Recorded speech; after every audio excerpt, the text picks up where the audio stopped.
Eh bien, nous sommes convaincus qu'Aragon possède des talents créatifs très remarquables. Je ne vais pas parler de discipline parce que dans tous ces cas, nous trouvons de merveilleux exemples et de merveilleuses créations qui, dans certains cas, obtiennent une reconnaissance populaire et une reconnaissance sociale, et reçoivent souvent un prix, ce qui rend ce processus créatif visible. Mais nous sommes convaincus qu'il existe d'énormes talents dans toutes les disciplines,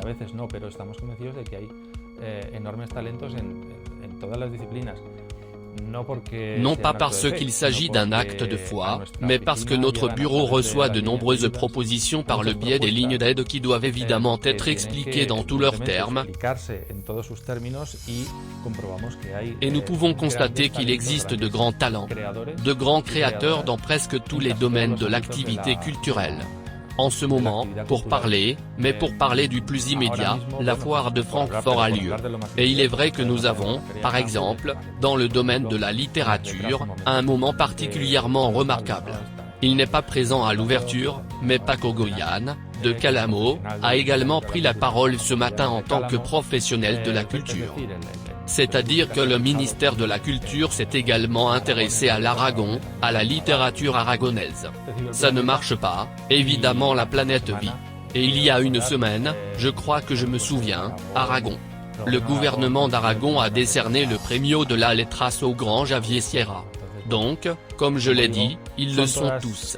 Ce sont toutes des disciplines dans lesquelles nous trouvons de grands créateurs, de grandes créations, et les institutions doivent travailler pour donner une continuité à cela. La première représentation est le Barbier de Séville au Théâtre Principal. Les 5 et 6 novembre, samedi et dimanche. Et oui, c'est un état. Nous pensons qu'il s'agira d'un moment très important pour la culture aragonaise, car, comme je l'ai dit, notre propre production Le Barbier de Séville, Orchestra Reina de Aragon dans la fosse. L'année dernière, dans le pastiche musical lyrique, il y avait 20 musiciens pour cause de pandémie. Mais cette année, il y a 40 musiciens de l'Orchestra Reino de Aragon dans la fosse. 002.02.45.880, à Blantin. La mise en scène est assurée par Léo Baldi. 002.022.49.580, à Blantin. C'est un professionnel à la projection croissante, consolidée et grandissante, qui travaille comme metteur en scène au Real, au Liceo, à la Maestranza. Et nous avons réussi, parce qu'il comprend aussi qu'il est possible d'avancer dans la proposition culturelle, dans ce cas l'opéra, en Aragon, et nous avons réussi, comme je le dis, à le contacter, à générer une synergie très positive et il est ravi de pouvoir collaborer. Je dis en dans une scène qui va certainement surprendre. Eh bien, pour encourager les gens autour de nous ici et là et les citoyens, ce que je dis c'est que ça va surprendre beaucoup. Nous avons une figuration absolument révolutionnaire. Pour résumer, il s'agira d'un barbier de Séville avec une tenue et une esthétique punk rock et tribu urbaine.